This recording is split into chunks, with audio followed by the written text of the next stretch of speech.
out of your life to learn some things about health. And tonight, specifically about sleep. This is the first time I've ever done this talk.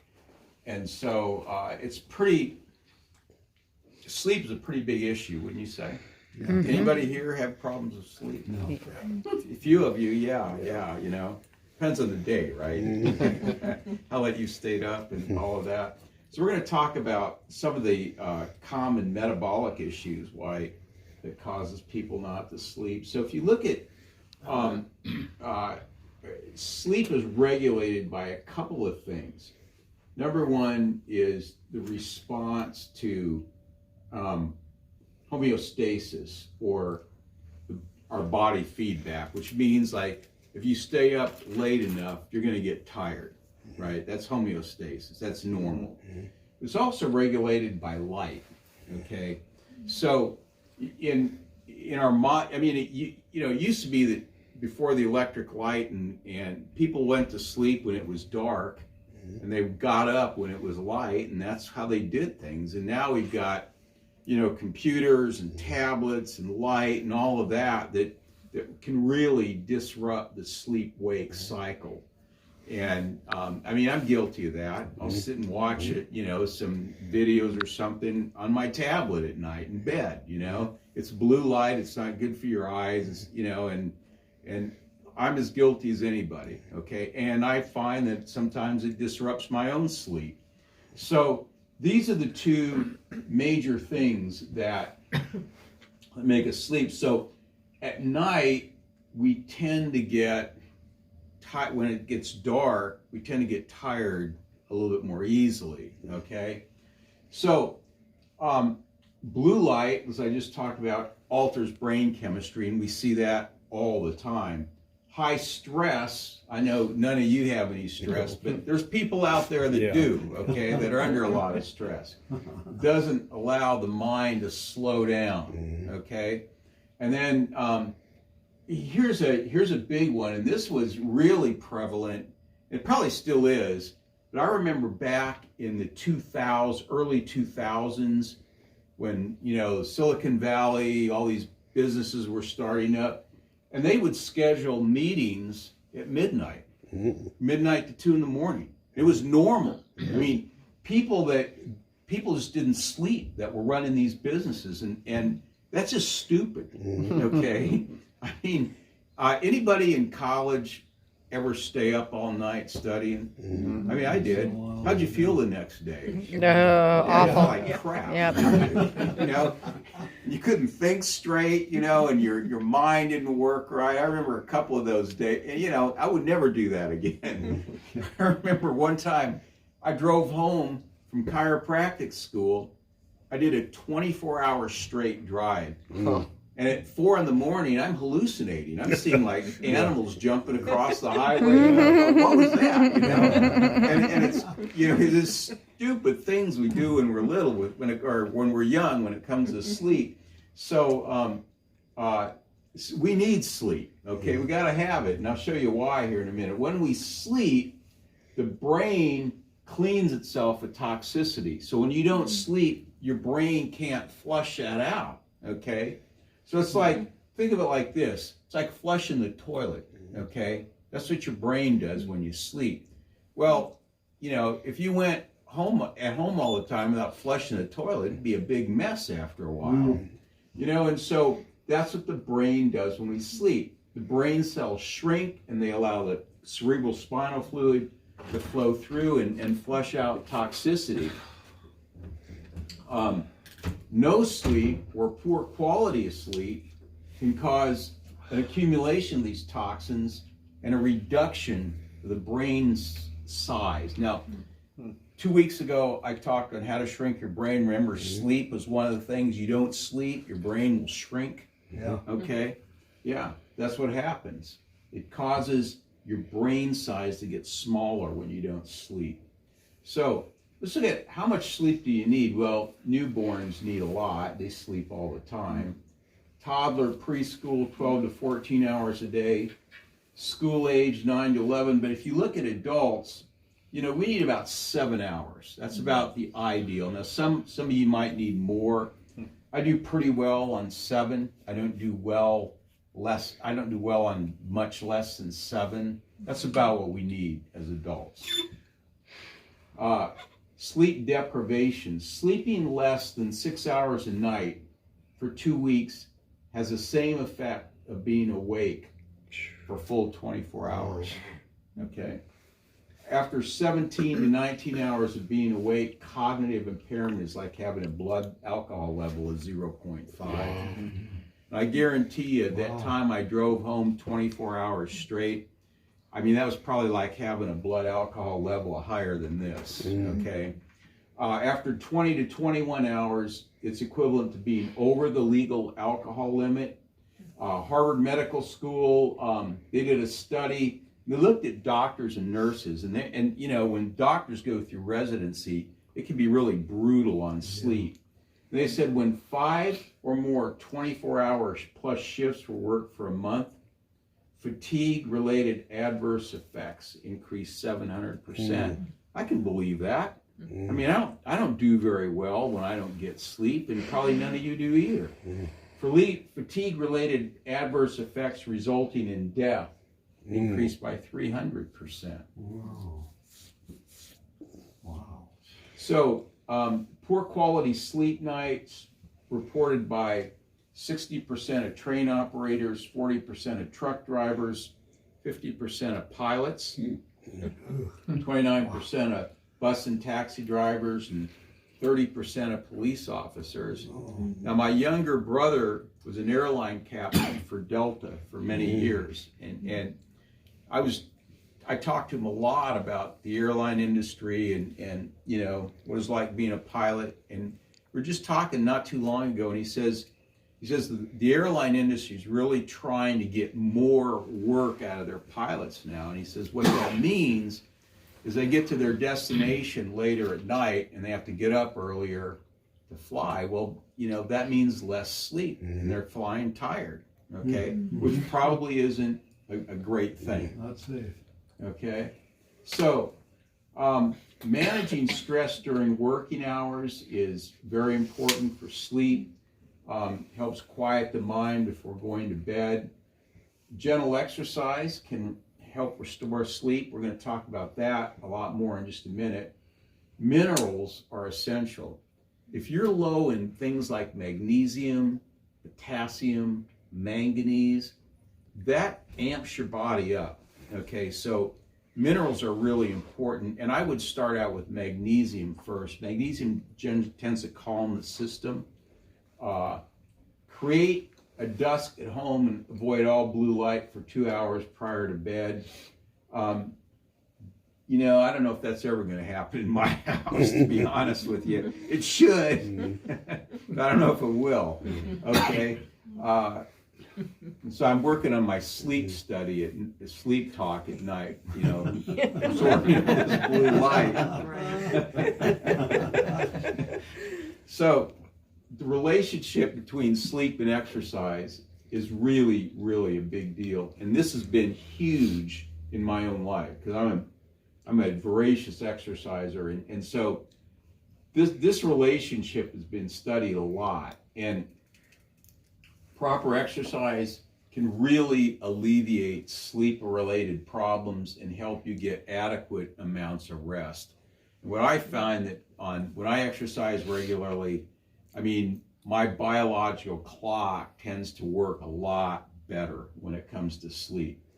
Recent research also suggested that insufficient or poor quality sleep can lead to lower levels of physical activity the following day. And that I've seen that in my own life. I stayed up late a couple Saturdays ago, stayed up till midnight, which is pretty late for me, and I just couldn't exercise the next day. Stayed up on a Friday, couldn't exercise on Saturday, just didn't want to. So yeah, it does make a difference.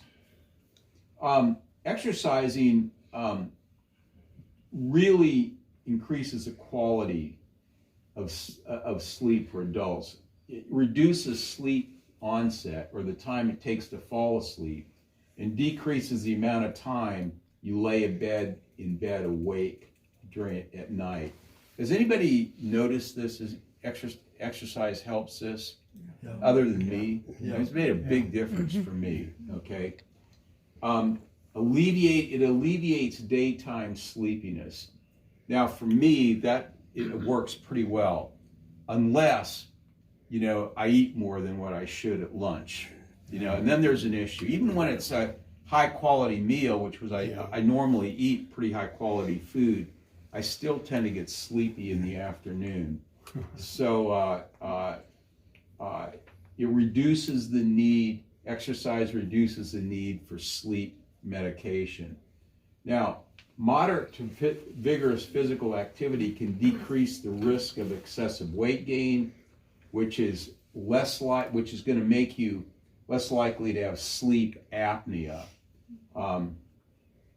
Roughly 60% of moderate to severe cases of sleep apnea have been attributed to obesity, okay? So it really can shut that down really well. Napping during the day, this can help the body relax. Keeping the room cool at night is pretty big. In the wintertime, we keep our house about 60 at night. Really, really helpful to sleep. Yeah. We're going to talk about this one. This is a pretty big deal. Ensure stable blood sugar before bed. So do you think that having a big bowl of ice cream before bed would help this? No. Are there a lot of people that do that? Yes. Oh yeah, there are. Yeah. Listening to calming music and avoid stressful inputs. So it's not a great idea to have a big fight with your wife before bed. We've done that, okay? It's not a good idea. Okay, pharmaceutical options. Almost 60 million prescriptions were written for sleep aids in 2015. That's ridiculous. Mm-hmm. I wonder if this is probably about 80% of the world's prescriptions in the United States. That's just crazy. I mean, what do the people in India do for sleep? They just have to go to sleep, they're not taking all this stuff. Over half were written for Ambien. This drug, it puts you in a hypnotic state, it's not even a normal way to sleep. And it can cause sleepwalking and sleep eating with no recollection of doing so. I mean, who wants that? I don't. Consumer Reports in 2015 reported that Ambien and Lunesta help people fall asleep 20 minutes faster than the placebo, which, does that sound like a lot to you? 20 minutes? Doesn't to me. That wouldn't be worth it to me. Prescriptions only added an average of 34 minutes to total sleep time. Taking 132 or more doses of sleeping pills in 1 year increases the risk of lung, lymphoma, prostate, and colon cancers by 35%. Well, if you're taking a sleeping pill every night, you're going to get this pretty fast. So you wonder, I wouldn't want any of this. And so that's what sleeping pills do. All right. So let's look at the 3 types of insomnia or inability to sleep. Number 1 is due to anxiety, pain, alcohol, or caffeine. So, I can see where pain will keep you awake at night, and that's something that I try and alleviate here. We're going to talk about anxiety a little bit more in a minute. I don't think it's a great idea to drink alcohol before bed. Right. When I was in college, I did some of that. Didn't work very well. You feel terrible the next day. Yeah. Caffeine, I could, I don't know who drinks coffee in the evening, but I couldn't do it. So sleep maintenance, you can't stay asleep. That can be due to chronic stress, anxiety, depression, sleep apnea. There's all kinds of things, fibromyalgia. This is a pretty big deal. We're going to talk about this nocturnal hypoglycemia, when your blood sugar fluctuates. Non-restorative sleep, sense of not having enough sleep. A lot of times that's an adrenal issue. Your adrenal glands, which are your stress and energy glands, They sit on top of your kidneys. That adrenal issues can be a big deal when it comes to sleep. So a study published in Diabetologica, I think that's how you pronounce that. It's from the European Association for the Study of Diabetes, finds that the later bedtime routines and poor quality of sleep are associated with higher blood glucose levels and poor control of blood sugar following meals. So if your blood sugar is fluctuating a lot at night, that's going to wake you up, or it's going to keep you up. Yeah. Okay. Why is that, by the way? Does anybody know the biological mechanism of that? Anybody can tell me that, what that is? I mean, I can explain it to you, but I want to see if anybody knows. Wouldn't it be the hormones? Which hormone? Oh, melatonin. Okay, that's not a bad guess, Jason. Okay. Cortisol in the morning. Cortisol in the morning. I'm going to give you a bar because that's a tough question. And you got that right. Okay. So it's cortisol. Okay. Blood sugar affects cortisol, which the adrenals.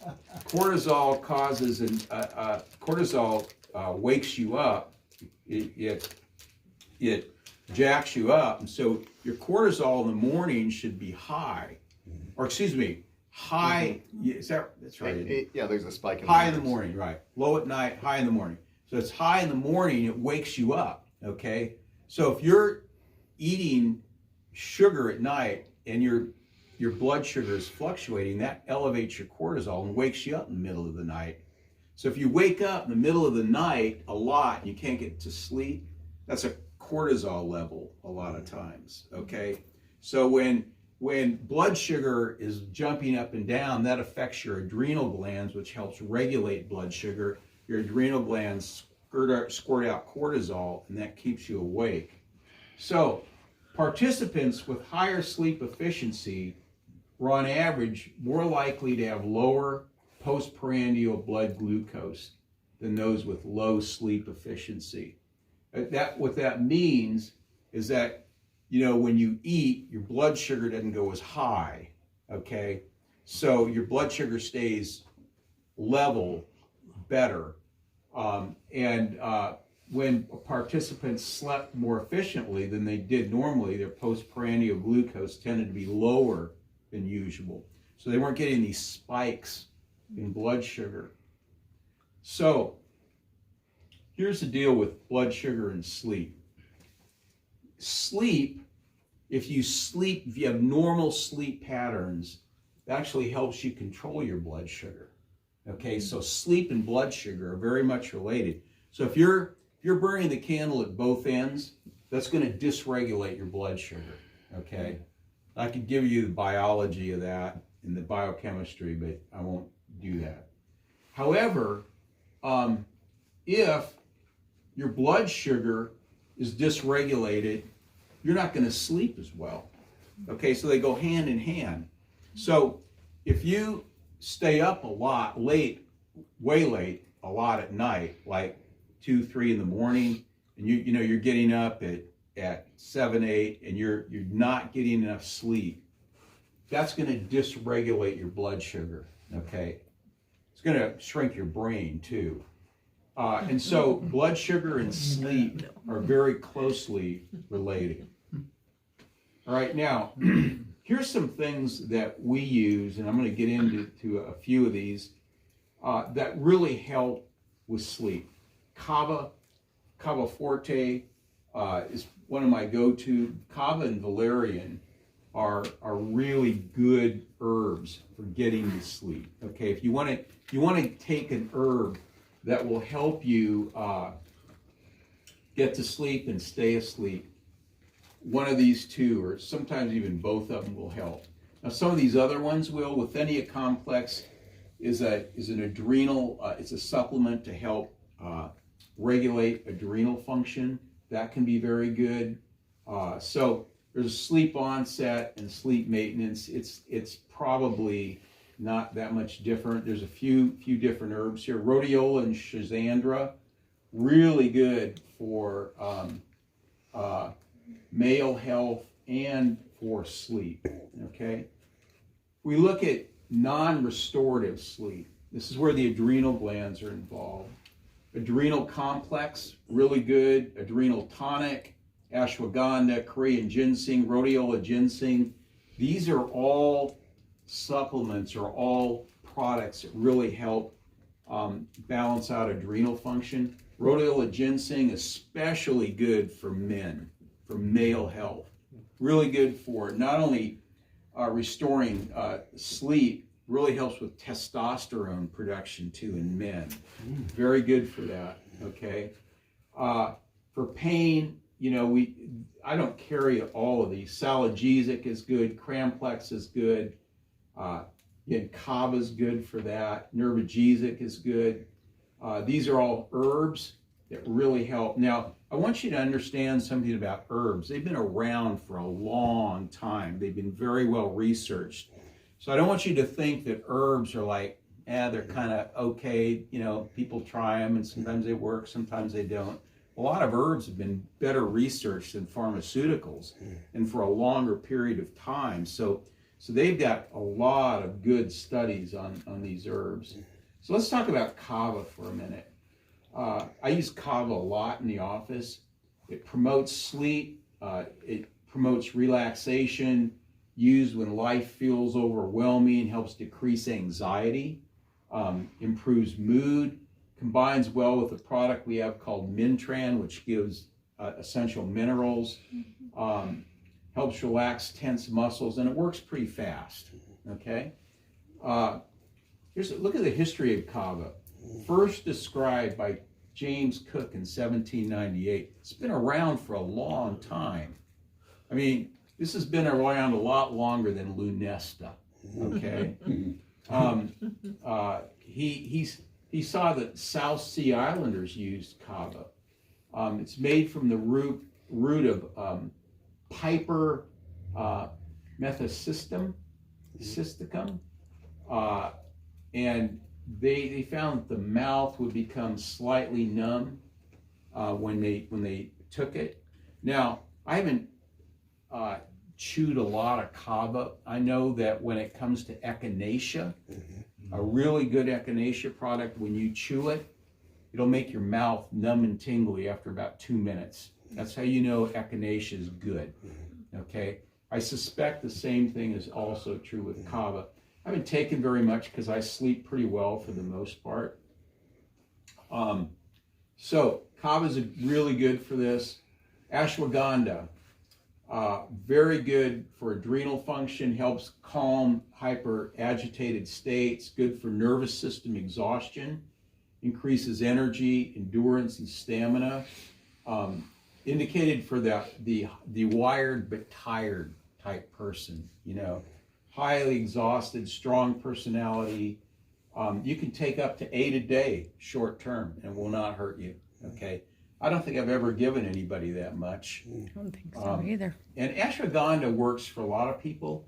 I found that not every single person needs it that has adrenal exhaustion. I have other products that work as well. Valerian complex really provide really good support for sleep. You have to take it for a couple of weeks to allow it to build up in the system. Jujube, which is in there, is indicated for those with active dream states. You can take it throughout the day. So you would take valerian, you know, throughout the day, and it would get you relaxed for night. Chase tree. Now I use chase tree for menstrual disorders in young women. Okay, you could also use it for some other female disorders. Newer research indicates it's good for sleep maintenance, and shift work, jet lag. It improves melatonin secretion by 60%. Okay, this is a study that was done. You don't need a lot of it, and each MetaHerb tablet contains 83.3 milligrams, so the dose would be 2 to 6 tablets a day. So that works really well. Chase tree is also really good it can be good for younger people with acne, male or female. It can work well for that as well.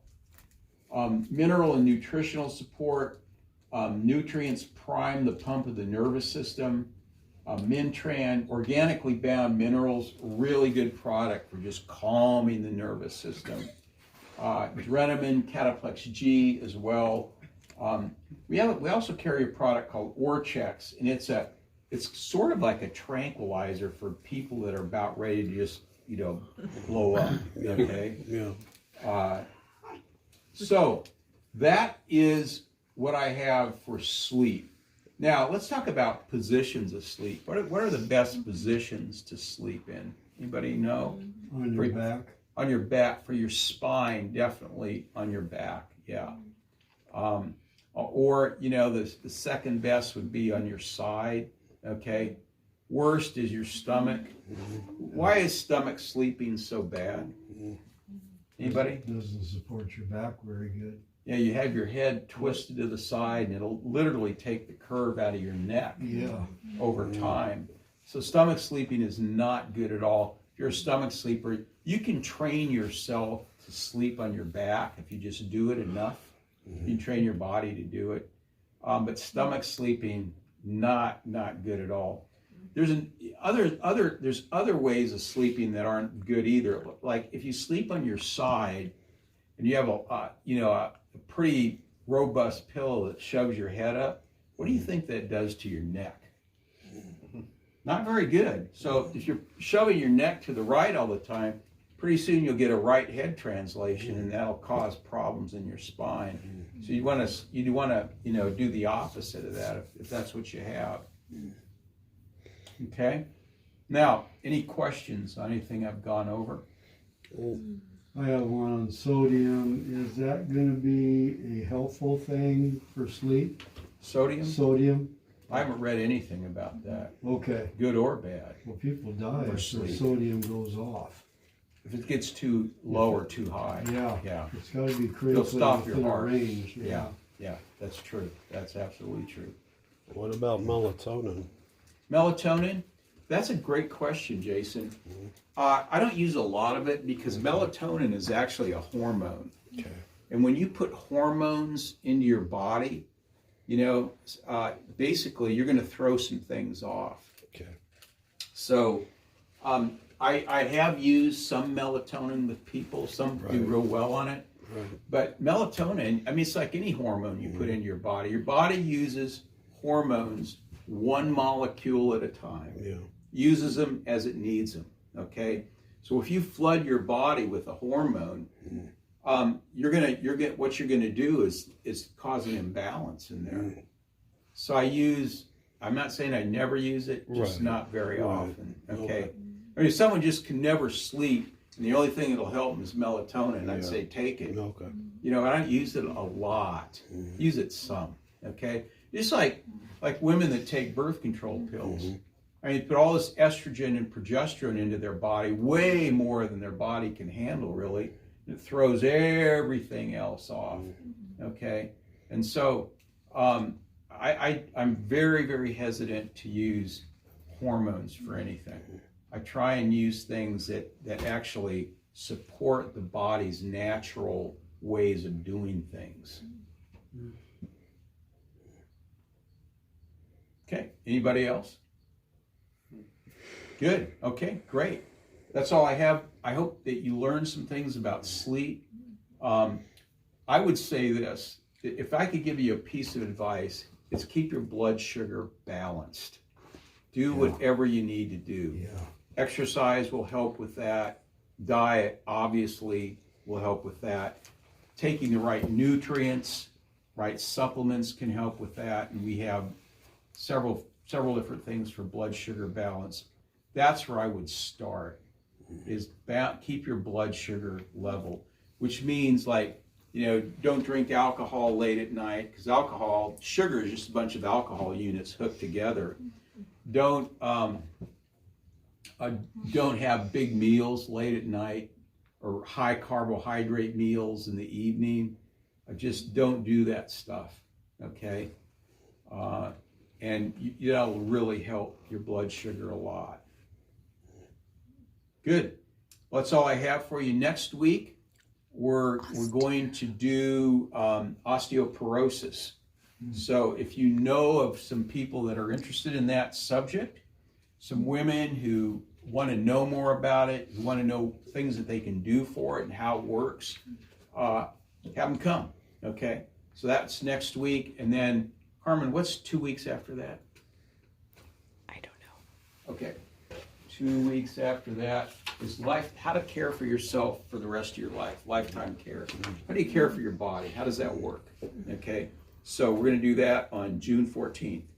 And then June 28th, the side effects of over-the-counter medication. Oh boy. So if you ever want to know all the different ways that things like Tylenol and Motrin and things like that affect bodies, because a lot of people take that stuff. Ibuprofen. Yeah, come to that talk, and you're going to learn how. You're going to learn how it affects you, and you won't believe some of the ways that it affects you. So, great. Thank you very much. God bless you, and hope you get a good night's sleep. Yeah.